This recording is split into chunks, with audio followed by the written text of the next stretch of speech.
नमस्कार, आप देख रहे हैं मार्केट अपडेट्स और मैं हूं आपके साथ सुमित कुमार। मार्केट अपडेट्स में आज बात करेंगे कमोडिटी को लेकर, यानी कि गोल्ड और सिल्वर को लेकर। खासकर फोकस हमारा गोल्ड और सिल्वर पर रहेगा।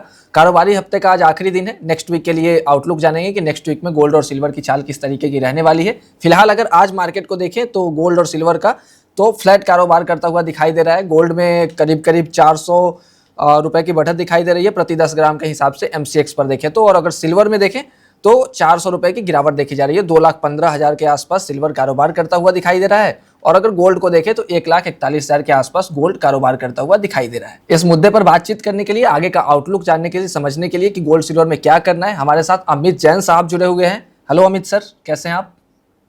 Thank you so much Sumit ji, thank you so much for inviting me here. दर्शकों को भी नमस्कार। कैसा लग रहा है सर गोल्ड सिल्वर के चाल नेक्स्ट वीक के लिए? कहाँ मौके बनते दिख रहे हैं और कहाँ से बचना चाहिए हमें?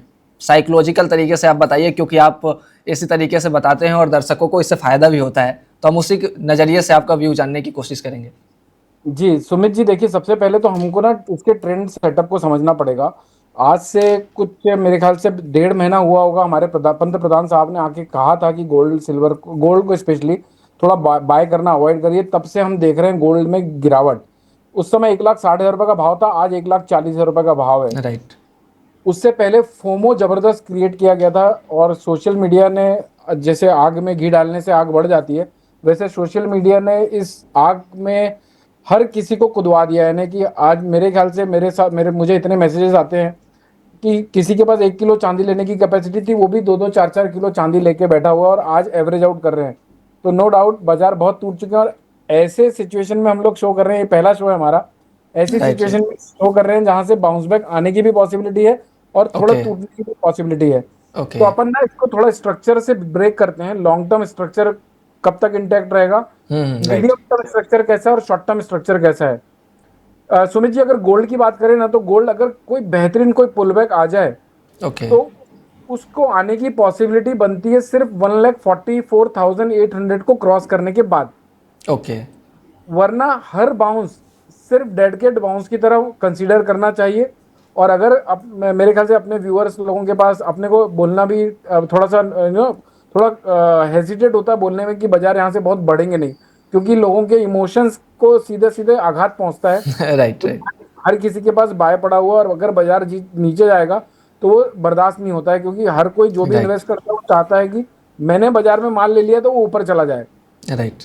तो Sumit ji, 1,51,000 best possible upside potential लगते हैं। 1,51,000 रुपए के ऊपर निकलता है तो 1,55 और 1,60 तक के पोटेंशियल तब खुलेंगे। ओके। पहला पॉइंट पहला पहला टारगेट क्या है सर? 1,44,000 के अगर ऊपर निकलता है तो 1,51,000 तक पहुंचेगा। 1,44,800 के ऊपर की स्टेबिलिटी आ जाती है, एक दिन ओके। की क्लोजिंग मिल जाती है, तब हम इसको और बढ़ता हुआ देख सकते हैं। ओके। तब ये शॉर्ट टर्म में बुलिश होगा, न कि ओ- मीडियम टर्म में। ओके। मीडियम टर्म में अगर बाजार को बुलिश होना है तो 1,51,000 रुपए के ऊपर निकलना पड़ेगा। ओके। और सुमित जी, ये बाजार अभी टाइम करेक्शन में है। टाइम करेक्शन में क्या होता है कि मान लीजिए किसी ने 1 लाख रुपए इन्वेस्ट किया हुआ है और अगर उसको उसका एक्सपेक्टेड रिजनेबल प्रॉफिट नहीं मिलता है तो वो पोजीशन पकड़ के बैठा रहता है। ओके। और उस जो वो जो 1 लाख रुपए, अब किसी ने अगर उसको माल बेचा है तभी उसने खरीदा है। राइट। वो 1 लाख रुपए पे जो इंटरेस्ट कॉस्ट बैठती है, जो एफडी पे रख के वो कमा सकता था, वो बड़ा बंदा कमा लेता है। तो राइट। टाइम करेक्शन में यूजुअली बाजार को इंटरेस्ट का लॉस ज्यादा होता है रादर देन भाव कम हो जाए। तो अभी ये ओके। टाइम करेक्शन में बाजार, और ये थोड़ा लंबा चलने की उम्मीद बना रहा है, कम से कम साल 1.5 साल मिनिमम बाजार रेंज बाउंड रहेंगे। बहुत ज्यादा ऊपर बढ़ जाए इसकी उम्मीद कम है। तो ये ओके। और ब्लंट बोलने से ज्यादा फायदा है, ताकि लोग अपने एग्जिट प्लान को डिसाइड कर लें या फिर अपने अंदर पेशेंस को डेवलप कर लें। ओके। तो सुमित जी, अभी 1,38,000 तक गिरने की संभावना है, लेकिन इमीडिएट गिर जाए इसकी उम्मीद कम है। अभी हमारे गुरुवार के दिन, आने वाले गुरुवार को अनएम्प्लॉयमेंट क्लेम का डेटा आएगा। ओके। उस दिन एक मूवमेंट एक्सपेक्टेड है, या फिर 29 तारीख को जो एफओएमसी फेड की मीटिंग आएगी। बाकी ओके। दिन बाजार में छोटा मोटा मूवमेंट, 1,000, 2,000, 1,500 रुपए ऊपर नीचे करना, इस टाइप का मूवमेंट लगता है।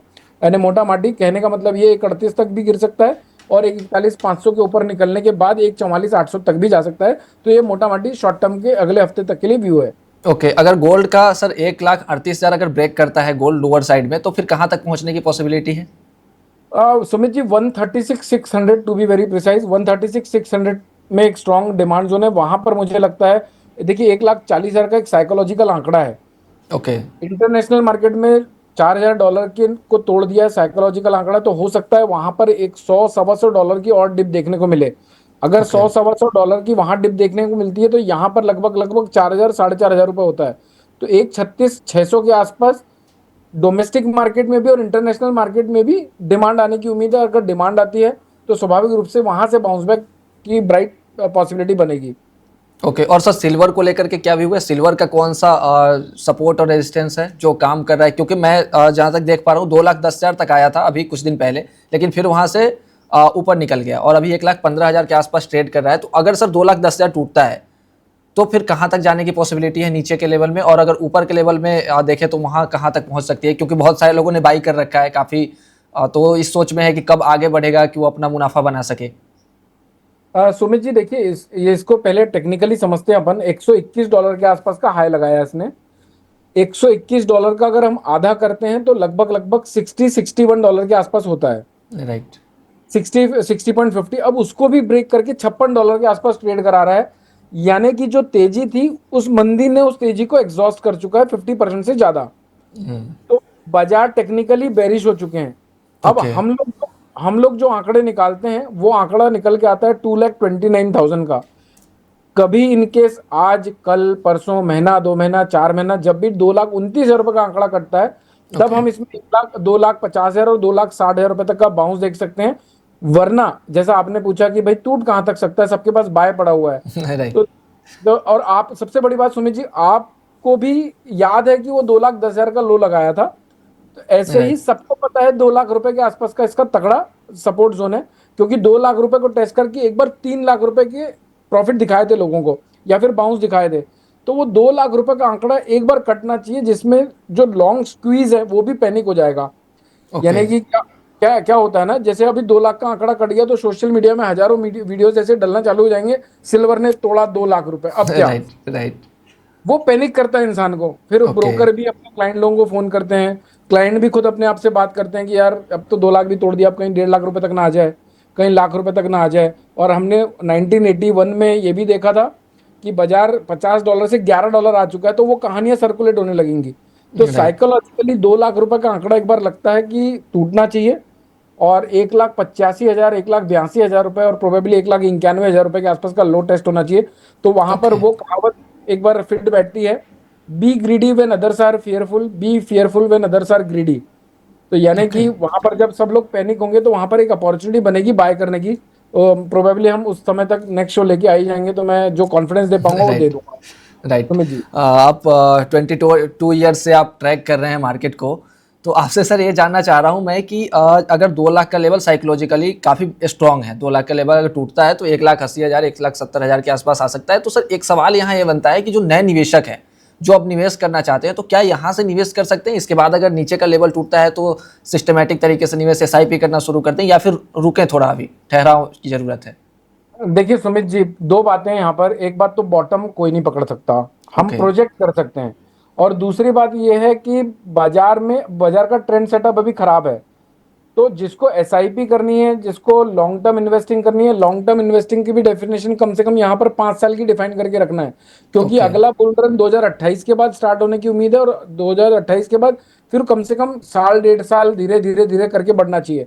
ओके तो अगर अब यहाँ पर दो चीजें हैं कि एक तो 2,29,000 रुपए के ऊपर की स्टेबिलिटी आ जाए तब घुस जाओ मार्केट में, ठीक है या फिर यहाँ से स्टैगर्ड वे में बाय करना चालू करो। जैसा मैंने कहा कि कोई बॉटम नहीं पकड़ सकता, तो आप यहाँ से अपने फंड को 4 या 5 भागों में बांट लो। 2,15,000 का रेट चल रहा है, 2,15,000 रुपए पे एक पोर्शन इन्वेस्ट करो।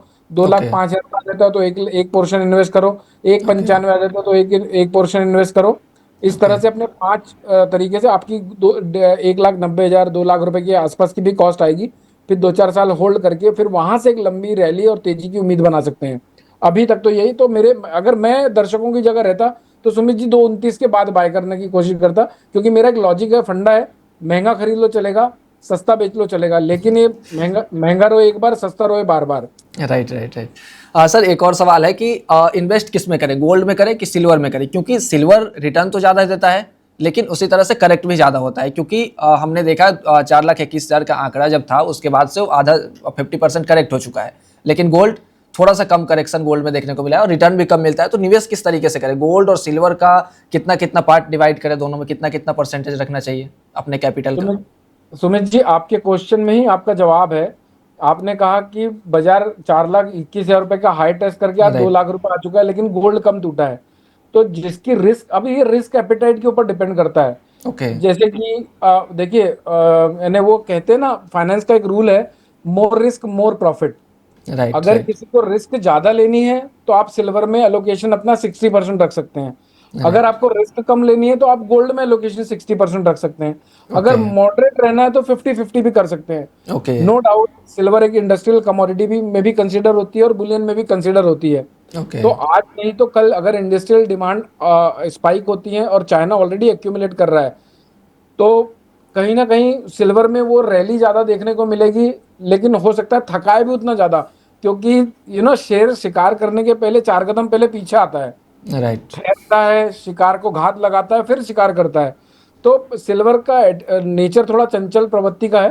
कभी कभी हम जहां तक सोचते हैं उससे आगे, यानी हम सोचना जहां खत्म कर देते हैं वहां से बाजार सोचता है। तो रिस्क एपेटाइट के ऊपर है। अगर आप रिस्क ज्यादा लेना चाहते हैं तो सिल्वर में एलोकेशन ज्यादा रख सकते हैं। नो डाउट, सूनर और लेटर सिल्वर के प्रोस्पेक्ट ज्यादा ब्राइट दिखते हैं। ओके, मतलब वही बात है कि रिस्क है तो इश्क है। रिस्क है तो इसका बिल्कुल परफेक्ट। अच्छा सर, कॉपर पे आते हैं, थोड़ा सा कॉपर की चर्चा कर लेते हैं, क्योंकि इधर तो मुनाफा बनता अभी दिख नहीं रहा है गोल्ड और सिल्वर पे, तो कॉपर में क्या कोई मौके बनते दिख रहे हैं? क्या वहां से मुनाफा कमाया जा सकता है फिलहाल? देखिए, अभी ना, आज से 4 महीने के पहले के अगर हम भाव देखते हैं तो 1,000 रुपए के आसपास था सुमित जी। उसके बाद से हम सब लोगों ने फंडामेंटल स्टोरी पढ़ना चालू करी कि भाई कॉपर की डिमांड अच्छी है। लोगों ने ये भी थंबनेल लगाया कि भाई कॉपर इज नेक्स्ट गोल्ड और नेक्स्ट सिल्वर। पॉइंट मेरा ये है कि 1,000 रुपए से आज 1,300 रुपए चल रहा है, तो 30% के प्रीमियम पे ऑलरेडी उस डिमांड को वो एग्जॉस्ट और डिस्काउंट कर चुका है। ओके तो अब यहां से उस रैली को कंटिन्यू करे, इसकी उम्मीद अभी इमीडिएटली कम लगती है। बाजार कंसोलिडेट कर सकता है। हाँ, अगर किसी को ट्रेडिंग सेटअप बनाने हैं तो यहाँ से 1,330 1,340 तक की संभावना है। कब तक? जब तक 1,270 नहीं कटता। 1,270 के नीचे की स्टेबिलिटी आती है तो बाजार सीधे 1,230 और 1,200 रुपए तक गिरने के लिए रेडी हो जाता है। तो अगर किसी को लॉन्ग पोजीशन बनानी है तो 1,270 के नीचे का स्टॉप लॉस मेंटेन करे। सेल पोजीशन बनानी है तो 1,350 रुपए के ऊपर का स्टॉप लॉस मेंटेन करे। ओके सर, निवेशकों को तो बस यही चाहिए कि किसमें पैसा बने, कहाँ से कमाई हो सके। अगर तीनों को देखें, गोल्ड, सिल्वर और कॉपर, तो अभी के नजरिए से आपको बेहतर कौन सा नजर आ रहा है, गोल्ड, सिल्वर या कॉपर? बाय करने के लिए या फिर सेल करने के लिए सुमित जी? बाई करने के लिए, जो नए निवेशक है, जो नए इन्वेस्टर है, जो चाह रहे हैं कि अभी से पैसा बनाना शुरू करें। सुमित जी, एक्चुअली पर्सनली मैं बोलूँ ना कि मैं खुद भी अपने लिए चांदी बाय करना चाहता हूँ, लेकिन मैं वेट कर रहा हूँ। अगर ये 1,90,000 रुपए के नीचे 1,75,000 रुपए ने, 1,75 और 1,90 के बीच में, मैं खुद भी अपनी फैमिली को सजेस्ट करना चाहता हूँ कि उस रेंज पर एक बार रिस्क लेना बनता है। तो अगर तीनों में देखें अपन, कॉपर में, सिल्वर में और गोल्ड में, तो मेरा प्रेफरेंस सिल्वर में रहेगा। क्योंकि और सबसे बड़ी बात ये ध्यान रखना है कि मैं 5-7 साल 10 साल होल्ड कर सकता हूँ। मैं उस तरह से इन्वेस्ट करना पसंद करता हूँ, या फिर फैमिली को सजेस्ट करता हूँ कि भाई आप लोगों ने एक मूवी देख ली, मूवी पसंद नहीं आई तो मूवी का पैसा हम वापस नहीं मांग सकते। तो आपने खर्चा कर दिया पैसा, चले ठीक, नहीं चले ठीक, संभाल के रखना है। ओके, संभाल के रखे, लॉन्ग टर्म के लिए रखे, कभी तो प्रॉफिट होगा ही। और कहा भी जाता है कि सेफ हेवन है तो कभी ना कभी मुनाफा देकर ही जाएगा। एक चीज समझनी चाहिए सुमित जी, देखिए मेरा क्या लॉजिक होता है कि मान लीजिए हमको 10 साल के लिए इन्वेस्ट करना है जी। अब अगर मेरे एंट्री करने के बाद बाजार नीचे आता है और फंडामेंटल इंटैक्ट है, लॉन्ग टर्म स्टोरी अच्छी है, तो वो हमें खुशी देना चाहिए। लोगों को दुख होता है कि क्यों खुशी देना चाहिए, क्योंकि मुझे और सस्ते में लेने मिल रहा है और डिस्पाइट फंडामेंटल इंटैक्ट और लॉन्ग टर्म स्टोरी अच्छी है। तो भाई सस्ता लेने मिल रहा है, बाजार इस तरह से रुका हुआ है। मैं चाहता हूं कि दो साल तक और रुका रहे यहाँ पर, ताकि देखिए अभी हमारे पास, किसी के पास भी हम कोई नवाबों के खानदान से नहीं है कि घरों में पैसे पड़े हुए हैं, बैंकों में अनाप शनाप पैसा पड़ा हुआ है। हम कमाते हैं, पैसा इन्वेस्ट करते हैं, हम कमाते हैं, पैसा इन्वेस्ट करते हैं। तो जितना ज्यादा एक्यूमुलेशन फेज रहेगा उतना ज्यादा हम कमाई कर करके यहाँ पर इनपुट कर पाएंगे। तो बाजार इनफैक्ट यानी दोनों सिचुएशन में खुशी रहना चाहिए कि बाजार टूट रहे हैं तो सस्ता मिल रहे हैं, दूसरा एक्यूमुलेशन फेज जितना बड़ा है उतना ज्यादा हम इन्वेस्ट कर पाएंगे। Sumit ji, okay sir, crude oil कितना अहम रोल प्ले कर रहा है गोल्ड, सिल्वर और कॉपर को लेकर के? क्योंकि मेटल को तो हम देख रहे हैं, जब क्रूड महंगा हुआ था तब मेटल सेक्टर में तेजी आई थी, लेकिन इधर गोल्ड और सिल्वर ज़्यादा बढ़ नहीं पाया क्योंकि इन्फ्लेशन का भी खतरा था। तो इसको सर अब अगर अभी के टाइम में अगर $85 प्रति बैरल अगर टिके रहता है, सस्टेन करता है क्रूड, तो कितना इम्पैक्ट डाल सकता है गोल्ड और सिल्वर पर? सुमित जी एक्चुअली ना बड़ी डिफिकल्ट सिचुएशन में है। और सबसे बड़ी बात, पहले हम टेक्निकल करते थे, फंडामेंटल पढ़ते थे, साइकोलॉजिकल पढ़ते थे। अब एक फूफा जी का दिमाग भी पढ़ना पड़ता है, जो स्पेशली ट्रम्प साहब राइट। है। और उनको पढ़ना बहुत अनप्रिडिक्टेबल है। मेरे ख्याल से उनको उनके अलावा और कोई नहीं पढ़ सकता। और वो खुद भी बोलते हैं कि I am so unpredictable. Right. सुबह क्या नाश्ते में खाते हैं पता नहीं, शाम के बदल जाते हैं, शाम के क्या पीते हैं पता नहीं, सुबह बदल जाते हैं। राइट। तो अभी बड़ी असमंजस सिचुएशन है। अगर क्रूड ऑयल के शॉर्ट टर्म के चार्ट्स को देखते हैं, जैसे हम 4 आवर्स को चार्ट को देखते हैं, तो यहाँ से और एक स्पाइक बाकी है, लगता है 8,100 तक की। यानी यहाँ से लगभग लगभग 4 से 5% की तेजी आ सकती है। अगर 4 से 5% की क्रूड ऑयल में तेजी आती है तो गोल्ड सिल्वर वापस से धराशायी हो सकते हैं। ओके। और इसी सिचुएशन में हमारे इक्विटी मार्केट परफॉर्म नहीं करते, लेकिन यूएस इक्विटी मार्केट परफॉर्म करते हैं। Right right. तो अभी क्रूड ऑयल देखिए, मैं 2 पॉइंट दे देता हूं जिसके नीचे भयानक मंदी, भयावह मंदी चालू हो सकती है क्रूड ऑयल में, जो कि है 7100। ओके। 7100 अभी भाव चल रहा है, 7750, 7750। राइट। 7100 के नीचे जो शॉर्ट टर्म के लिए बाजार बुलिश हो रखा है, इनफैक्ट लॉन्ग टर्म में बुलिश है, मीडियम टर्म में साइडवेज है। 7100 के नीचे शॉर्ट टर्म में बेरिश हो जाएगा ये, और लॉन्ग टर्म के लिए बुलिश होने के लिए बहुत टाइम है, यानी 9100 के ऊपर जाना पड़ेगा।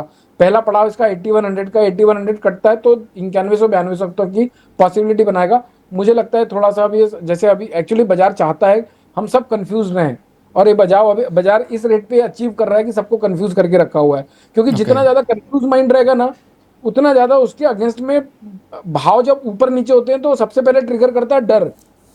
ओके। और वो डर आप लोगों से लॉसेस बुक कराता है कि भाई कहीं बड़ा लॉस तो नहीं हो जाएगा।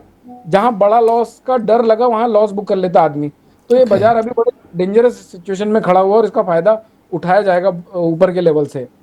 ओके। क्या सलाह देना चाहेंगे सर नए निवेशकों को, जो अभी नए इन्वेस्टर हैं, जो नए तरीके से निवेश करना चाहते हैं, उनको क्या सलाह देना चाहेंगे, फिजिकल या फिर ईटीएफ? देखिए बेस्ट तो फिजिकल है सुमित जी, क्योंकि क्या है ना, इसमें आपके घर में कोई पैसा मांगने आता नहीं है। आपने अगर चांदी लेनी है 1 किलो, आप 2,15,000 रुपए का पेमेंट करो, कोई M2M का खतरा नहीं, कोई रिस्क नहीं, कोई लीवरेज नहीं।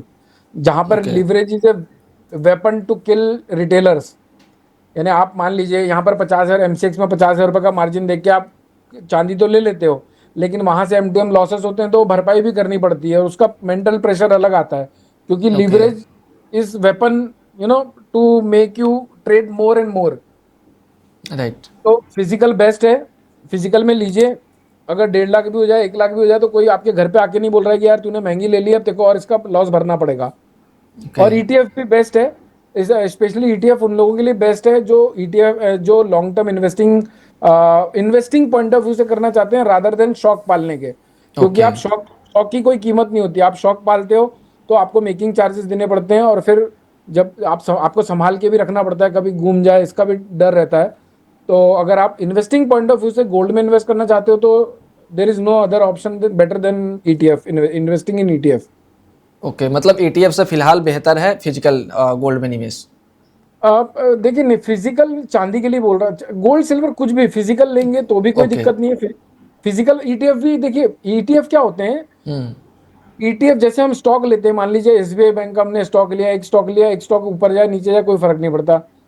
वैसे ही आप ETF में इन्वेस्टिंग करते हो, पूरा पैसे देके मार्जिन लगते हो। आपको यहाँ पर MTF फैसिलिटी में नहीं काम करना है, जहां पर okay. Margin for trade facility देता है ब्रोकर। पूरा पैसा देना है ओके। और कामकाज करना है, चाहे वो ETF में काम करें चाहे फिजिकल में काम करें, दोनों ऑलमोस्ट एक ही है। ETF में इन्वेस्ट करने वालों के लिए लीवरेज ज्यादा है, रिस्क कम है। ओके। ठीक है सर, समय थोड़ा सीमित है तो इसलिए आपने बहुत अच्छी तरीके से समझाया हमारे दर्शकों को, टेक्निकल भी, फंडामेंटल भी और साइकोलॉजिकल भी, तीनों तरीके से आपने समझाया दर्शकों को। तो समय थोड़ा सीमित है सर, बहुत बहुत धन्यवाद सर, आप जुड़े हमारे दर्शकों। सुमित जी एक बात कहना चाहूंगा जी जी कि बिल्कुल। आज के शो में ना लोगों को स्पाइक और डोपामिन नहीं मिलेगा। उसकी ओके। वजह क्या है कि अब बहुत क्लियर नहीं है बाजार यहाँ से। ओके। आगे ऐसे मौके आएंगे जब क्लियर रहेगा, जैसे कि भाई अब गोल्ड सेल नहीं करना, अब यहाँ से दबा के बाय करना चालू करो। जब ऐसे स्टेटमेंट बाहर निकलना चालू करेंगे तब लोगों को बड़ा अच्छा लगता है कि यार चलो बाय करवा रहा है, बाय कर ओके। लिया, बाजार प्रॉफिट भी हो गया, लाभ माल हो गया। अच्छे अच्छे कमेंट करो, वीडियो को लाइक करो।